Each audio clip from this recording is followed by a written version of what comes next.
Bonjour et bienvenue au 13e épisode du calendrier de l'Avent des concepts les plus importants pour comprendre les crises socio-écologiques que nous traversons.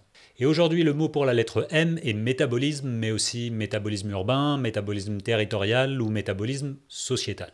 Je sais, c'est un peu de la triche vu le nom de cette chaîne, de ce podcast et tout ce que je fais, mais bon, on est arrivé jusqu'à la moitié du calendrier, donc laissez-moi un peu de temps pour souffler. Bref, je vais utiliser cet épisode pour vous expliquer pourquoi ce concept est pour moi à ce point fondamental que j'ai consacré toute ma vie professionnelle. Cela fait plus ou moins 15 ans que je fais des recherches dans ce domaine et j'en suis tout autant passionné aujourd'hui. Il existe de nombreuses définitions pour ce concept. Je vous en propose une pour comprendre ce qui va suivre par après.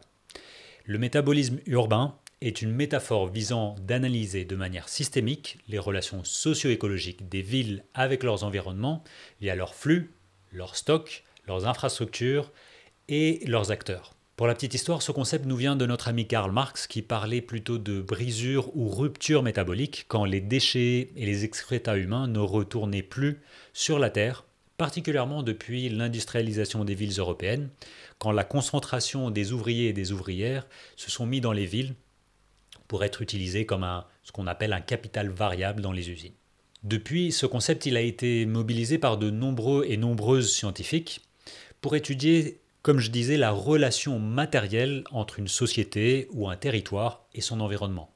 Quand on parle d'environnement, il faut imaginer au sens le plus large du terme.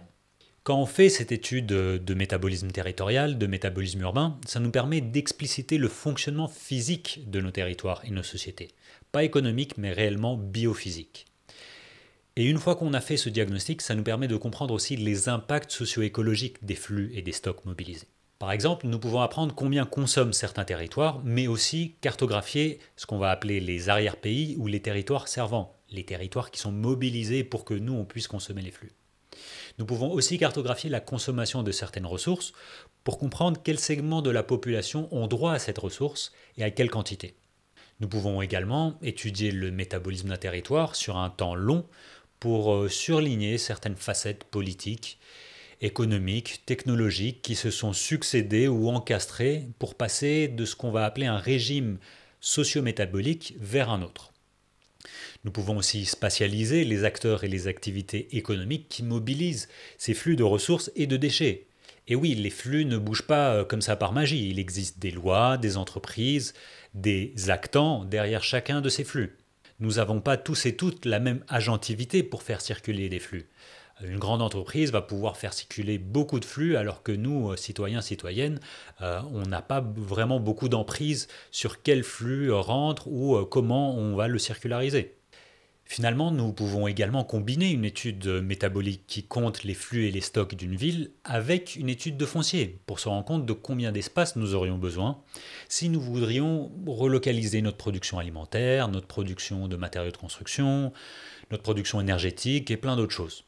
Pour résumer, quand on fait ce type d'études métaboliques, on se rend très vite compte de la complexité des enjeux, mais aussi des marges de manœuvre réelles pour faire bouger les choses. C'est des diagnostics souvent assommants par leur travail, mais aussi par leurs résultats, mais ils peuvent être utilisés pour faire de la prospective sur comment rendre nos territoires plus sobres, circulaires, justes, autosuffisants, etc., etc.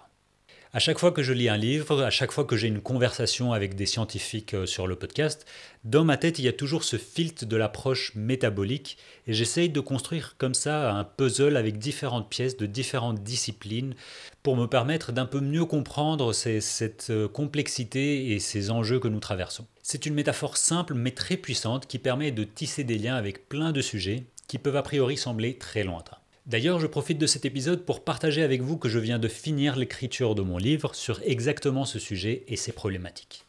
Nous sommes en train de l'illustrer en ce moment et d'ici quelques semaines, nous allons lancer une campagne de financement participatif pour nous aider à finir ce projet.